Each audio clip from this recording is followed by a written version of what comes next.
Ronaldo کو تو آپ سب جانتے ہی ہوں گے. رونالڈو کا خواب صرف فٹ بالر بننا نہیں تھا بلکہ دنیا کا عظیم کھلاڑی بننا تھا، اور اس نے بچپن ہی سے یہ خواب دیکھا تھا.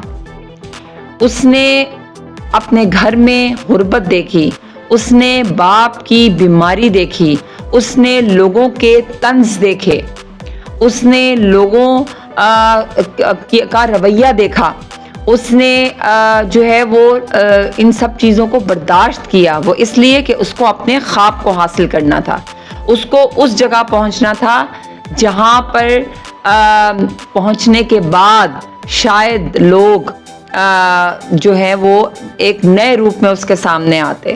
رونالڈو یہ سوچا کرتا تھا اور اپنے اس خواب کو حقیقت میں بدلنے کے لیے اس نے دن رات محنت کی، اس نے کسی کی پرواہ نہیں کی. اور آج آپ دیکھیے کہ رونالڈو کا ایک نام ہے فٹ بال کی دنیا میں.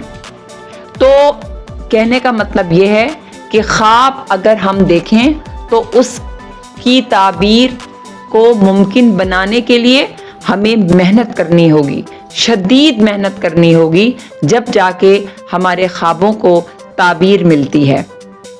اس کے لیے صبر، قربانی اور جد و جہد کا ہونا ضروری ہے.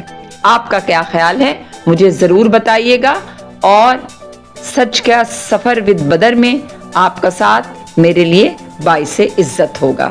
آپ کے وقت کا بہت شکریہ.